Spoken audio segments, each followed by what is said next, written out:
It hides its existence in the brief moments of everyday life. When you walk up your steps, alone in a dark home. The sound of footsteps behind you, just out of rhythm with your own. You stop and look around. Nothing. Just like everyone else, you laugh it off. It was a trick of the mind. An overactive instinct left behind from an archaic way of life. But you were always wrong. And your instincts were always right. Everyone alive or dead has heard or seen the creature so many times in their lives it becomes natural. We have come to dismiss the sounds as a creak of an old shifting house. The glimpses of its form as nothing more than an optical illusion. A sudden sound in another room. A sudden motion in the corner of your eye. For a moment frightening, but then forgotten. I had always acted how you act. I had waved the scares away as juvenile and irrational. The sudden urge to run to your bed when the lights go out. The slight sense of dread emanating from the darkened hallway. As kids, we were more aware of the creature's presence. Less apt to brush it off as common. Perhaps that is why we refer to the fears as childish. I first learned of it from a dusty piece of parchment. A work penned by a poet long dead. I scanned the stanzas of the poem, a terrifying draft meant to pry on the primal. A horror meant to strike deep at the strange natural aversions we have always possessed. And though upon first reading, the poem unnerved me, I thought nothing of it. I preserved the work of fiction as I would any other that came across my desk. There it sat on the shelf of a bookcase hidden away in my personal library. But the ideas were ingrained in my imagination, and the questions endured unanswered in my psyche. The thought of the creature lingered, especially at night. Whenever I awoke from a sudden, fleeting sound. When the floorboards creaked unexpectedly under my weight. Every time I felt something sinister just behind me. I reread the poem late one night when I could not bear the thoughts. I tried to convince myself of its fantasy.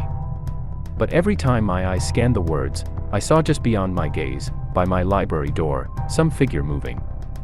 Again and again I darted my attention towards the corridor but saw nothing. Eventually I left the page of the poem on the desk and paced hesitantly through the dim hallway to fetch a glass of water.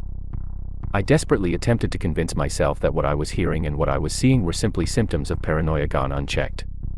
I told myself they were things that all people experience. They were just overreactions, a remnant of evolution. The lucidity of primal terrors. They were more than that. Not just now, but always. They had always been signs. Ones that we were unable or unwilling to read. Ever since I was wizened to its existence I have been overcome by terror. For days I have remained awake. If the poem is to be believed, and despite defying all logical thought I do believe it, I cannot afford to sleep and leave myself vulnerable. Once one begins to see the signs, once one is aware of its presence, it becomes aware of yours. It is content to remain hidden. It despises being known.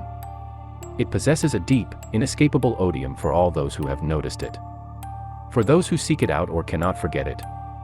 The creature will chase me down. It will not allow me to survive so long as it is aware that I am aware. The coffee is beginning to fail. The exhaustion is overpowering me. I must give in soon, but I cannot risk what may result from it. That is why in my desperation I pen this work. My only hope is to let the creature's existence be known far and wide. I pray that if others begin to notice its signs, to truly understand its nightly presence, then perhaps it will focus less attention on myself. I regret to inform you, dear reader, that throughout this short passage you have been unwittingly partaking in nature's most ancient and deadliest information hazard. An urban legend that has persisted throughout human existence. Now that you are aware of the signs, you will see and hear them. You will not be able to dismiss them away. The creaks in your walls will become sinister. The shadows of your home will haunt your mind. The worst scenario is that you have read this at night. That you read it in a house, or worse, somewhere foreign to you. That you have done so alone. That the noises you hear cannot be explained away by another person or a family pet. It is another being entirely. Just like I did when I first read the poem, you will put away this story. You will laugh at the absurdity. Then as you complete your nightly routine, it will show itself. Try to ignore it, you cannot. As you walk through your home and hear footsteps echoing your own, just a fraction of a second later.